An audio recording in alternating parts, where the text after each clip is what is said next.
নির্বাচনে ভিন্ন কোনো দেশের হস্তক্ষেপ কাম্য নয় বললেন জামায়াত আমির। গত ২৪ ঘন্টায় ৪ নমুনা পরীক্ষায় ৩ জনের দেহেই পাওয়া গেল করোনা। সংসদ নির্বাচনে অন্তর্বর্তী সরকারের সামনে যত চ্যালেঞ্জ। এবং সর্বশেষ জানাবো, ঢাকার আকাশ মেঘলা থাকবে, বৃষ্টির আভাস নেই। এতক্ষণ শুনছিলেন সংবাদ শিরোনাম, এবারে বিস্তারিত। তবে তার আগে অনুরোধ থাকবে আমাদের চ্যানেলটি সাবস্ক্রাইব করে বেল আইকনটি ক্লিক করুন। নির্বাচনে ভিন্ন কোনো দেশের হস্তক্ষেপ কাম্য নয় বললেন জামায়াত আমির। জামায়াতে ইসলামের আমির ডক্টর শফিকুর রহমান বলেছেন, শহীদদের রক্তের মর্যাদা রক্ষা করে খুব সুন্দর ও সুষ্ঠু নির্বাচন আমরা প্রত্যাশা করি। নির্বাচনের বাইরের কোনো দেশের হস্তক্ষেপ কাম্য নয়। আমরাও কোনো দেশের কোনো বিষয়ে হস্তক্ষেপ করতে চাই না। আমরা সবাইকে বন্ধু হিসেবে দেখতে চাই। তিনি বলেন, আমরা খুব ভালো নির্বাচন আশা করি। কেউ নির্বাচনকে প্রশ্নবিদ্ধ করার চেষ্টা করবে না, তাহলে আমাদের শহীদদের প্রতি আমরা ইমানদারি রক্ষা করতে পারবো না। আমাদের শহীদদের রক্তের অমর্যাদা হয় এমন কোনো নির্বাচন আমরা দেখতে চাই না। তিনি আরো বলেন, অতীতে যে যা করেছে তার কিছু পাওনা তারা পেয়েছে, আমরাও পাবো, বাকিটা আখিরাতেও পাবো। আমরা একটা প্রতিহিংসামুক্ত সমাজ দেখতে চাই। আমার বিরুদ্ধেও যুদ্ধাপরাধের মামলা দেওয়ার চেষ্টা করা হয়েছে। তখন আমার সেই বয়সও ছিল না। আমি সেই অর্থে কোনো সংগঠনের সঙ্গে মোটেও যুক্ত ছিলাম না। এখন যেহেতু আমি জামায়াত ইসলামীর আমির, তাই আমাকে যুদ্ধাপরাধী বানানোর চেষ্টা হয়েছে। কিন্তু আমার বিষয়ে কুলাউড়ার একটা মানুষও খারাপ কোনো কথা বলতে পারেনি। আমি এই ঋণ আজীবন শোধ করতে পারবো না। জামায়াতের আমির বলেন, আমার প্রতি একরকম আচরণই বলে দেয় রাষ্ট্রের নাগরিকদের সঙ্গে কি করা হয়েছে। আমরা এটার কোনো প্রতিশোধ নেব না। কে বা কারা করেছে আমরা সব জানি। প্রতিহিংসা আর প্রতিশোধ যদি আমরা নিতে থাকি, তাহলে এর শেষ হবে না। এই সমাজ অসুরের সমাজে পরিণত হবে। তিনি বলেন, দেশের মানব সম্পদ আর আল্লাহর দেওয়া সম্পদ যথেষ্ট বাংলাদেশকে বদলানোর জন্য। আমাদের কুশিক্ষার জায়গায় সুশিক্ষা ফিরিয়ে আনতে হবে। যদি শিক্ষার কারিকুলাম ও মডিউল নৈতিকতার ভিত্তিতে হয়, তাহলেই শিক্ষার পরিপূর্ণ পূর্ণতা পাবে। আকাশ সংস্কৃতির কারণে পরিবারের কাঠামো এলোমেলো হয়ে গেছে। প্রতিষ্ঠানে একজন মানুষ কিভাবে নিজে বড়লোক হবে, শুধু এটাই শেখানো হয়। ভিক্ষুক থেকে শুরু করে সর্বোচ্চ ধনী ব্যক্তি পর্যন্ত সবাই ট্যাক্স দেয়। সেই ট্যাক্সের টাকায় কোনো না কোনোভাবে দেশের সব শিক্ষা প্রতিষ্ঠানে সরকার ব্যয় করেছে। জামায়াতে আমির আরও বলেন, আমরা যারা উচ্চশিক্ষায় পড়ালেখা করেছি, জাতির টাকা আমাদের পেটে ঢুকেছে, মগজে ঢুকেছে। সরকারি প্রতিষ্ঠানের প্রতিটি ইট বালি পাথরের সঙ্গে দেশের 18 কোটি মানুষ জড়িত। এই শিক্ষাটাই যদি মানুষকে দেওয়া হতো যে, তোমাদের বেড়ে ওঠার পেছনে সমস্ত মানুষের অবদান, তাদের দান অনুদানে তুমি আজ এই জায়গায় এসেছো। যত বড় মেধাবী, যত বড় শিক্ষিত, তত বেশি তারা জাতির কাছে দায়বদ্ধ। এটাই যদি তাদের মগজে প্রতিষ্ঠা করা যেত, তাহলে ঘুষ নেওয়ার সময় তাদের হাত থরথর করে কাঁপত। এই নৈতিক দায়বদ্ধতা যদি আমাদের শিক্ষা ব্যবস্থায় যুক্ত করতে পারি, তাহলে আমাদের শিক্ষিত সমাজ জাতির সম্পদে পরিণত হবে। গত 24 ঘন্টায় 4 নমুনা পরীক্ষায় 3 জনের দেহেই পাওয়া গেল করোনা। ফের করোনা আতঙ্ক দেশে এসেছে। প্রতিবেশী দেশ ভারতের বিভিন্ন স্থানে করোনা সংক্রমণ নতুন করে দেখা দিয়েছে। বাংলাদেশেও হঠাৎ করোনা বাড়তে শুরু করেছে। রোববার করোনা বিষয়ক নিয়মিত প্রতিবেদনে এই তথ্য জানায় স্বাস্থ্য অধিদপ্তর। এর আগে দীর্ঘদিন পর গত বৃহস্পতিবার দেশে নতুন করে করোনা একজন মারা যায়। স্বাস্থ্য অধিদপ্তরের বিজ্ঞপ্তিতে বলা হয়েছে, গত 24 ঘন্টায় 4 জনের নমুনা পরীক্ষা করা হয়।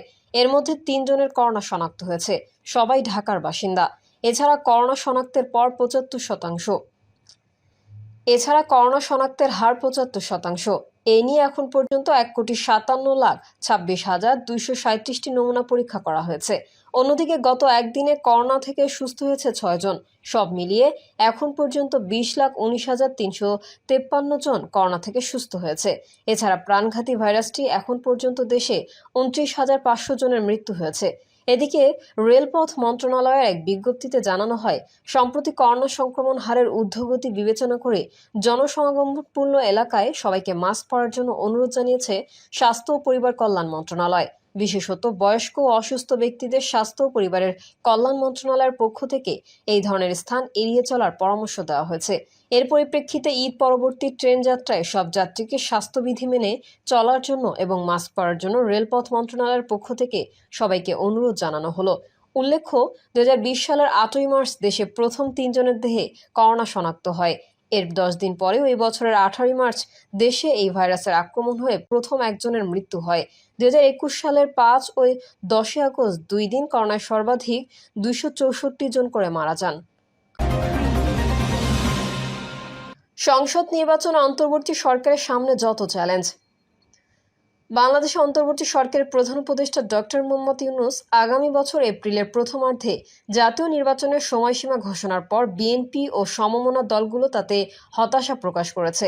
কিন্তু শেষ পর্যন্ত সবাই এই সময়সীমা মেনে নিল নির্বাচনটিকে অংশগ্রহণমূলক, অন্তর্ভুক্তিমূলক, উৎসবমুখর ও গ্রহণযোগ্য করার ক্ষেত্রে কী কী চ্যালেঞ্জ সরকারকে আগামী 10 মাসে মোকাবেলা করতে হবে সেই আলোচনা উঠেছে। বিশেষ করে রাজনৈতিক ঐকমত্য ছাড়াও এই অল্প সময়ের মধ্যে ভোটার তালিকা চূড়ান্তকরণ, নির্বাচনী এলাকার সীমানা নির্ধারণের মতো জটিল কাজ সহ নির্বাচনের জন্য গুরুত্বপূর্ণ কাজগুলো শেষ করার সক্ষমতা নির্বাচন কমিশনের আছে কিনা সেই প্রশ্নও আছে। প্রধান উপদেষ্টা জাতির উদ্দেশ্যে দেওয়া ভাষণে বলেছেন, ইতিহাসের সবচেয়ে অবাধ, সুষ্ঠু, প্রতিদ্বন্দ্বিতাপূর্ণ ও গ্রহণযোগ্য নির্বাচন আয়োজনের জন্য সব পক্ষের সঙ্গে আমরা আলোচনা করেছি। যদিও তার ঘোষিত নির্বাচনের সময়সীমাই বিতর্কের মুখে পড়েছে। অভিযোগ উঠেছে, এই সময় নির্ধারণের দেশের সংখ্যাগরিষ্ঠ রাজনৈতিক দলের মতামতকেই তিনি উপেক্ষা করেছেন। প্রধান উপদেষ্টার নেতৃত্বাধীন জাতীয় ঐকমত্য কমিশনের সহসভাপতি অধ্যাপক আলী রিয়াজ অবশ্য বলেছেন, রাজনৈতিক দলগুলোর সহযোগিতা অব্যাহত থাকলে আগামী মাসের মধ্যেই জুলাই সনদ সহ সংস্কার কর্মসূচিগুলো চূড়ান্ত করা সম্ভব হবে। ডক্টর ইউনূস তার ভাষণে বলেছিলেন, জুলাই সনদ অনুযায়ী আশুকরণীয় সংস্কার কাজগুলো বাস্তবায়নের পাশাপাশি বাকি অংশের বেশ কিছু কাজও তারা শুরু করে যেতে চান। যেসব চ্যালেঞ্জ সামনে আসবে, বিশ্লেষকরা বলছেন, কোন বিষয়গুলোতে সংস্কার হবে সেই বিষয়ে সব দলকে এক করা, আন্দোলনের সময় হওয়া হত্যাকাণ্ডের বিচারকে গ্রহণযোগ্য করার পাশাপাশি পক্ষপাতহীন নির্বাচনের পরিবেশ ও একটি লেভেল প্লেইং ফিল্ড সরকার যে তৈরি করতে পারবে, এই আস্থা তৈরি করাই এখন সরকারের জন্য বড় চ্যালেঞ্জ হয়ে দাঁড়াবে। এছাড়া আইন শৃঙ্খলা ঠিক করা, পুলিশ সহ বিভিন্ন প্রতিষ্ঠানকে স্বাধীনভাবে কাজ করার উপযোগী করা, বিতর্কহীন ভোটার তালিকা তৈরি করা, নির্বাচনী আসনের সীমানা নির্ধারণ কি পুরনো আইনে হবে নাকি নতুন আইনে করা হবে, আবার নতুন আইনে হলে তার ভিত্তিতে এই জটিল কাজ এত অল্প সময়ে করা সম্ভব হবে কিনা সেই চ্যালেঞ্জগুলো সরকারের সামনে থাকবে বলে তারা মনে করেন। ঢাকা বিশ্ববিদ্যালয়ের শিক্ষক ও রাজনৈতিক বিশ্লেষক জোবাইদা নাসরিন বলছেন, সরকারের সামনে প্রকৃত চ্যালেঞ্জই হবে নিজের নিরপেক্ষ থেকে একটি পক্ষপাতহীন ও অন্তর্ভুক্তিমূলক নির্বাচন তারা যে করতে চায় সেই আস্থাটা অর্জন করা। ইতোমধ্যেই দু একটি দলের প্রতি তাদের পক্ষপাতমূলক আচরণ নিয়ে রাজনৈতিক অঙ্গনে প্রশ্ন উঠেছে।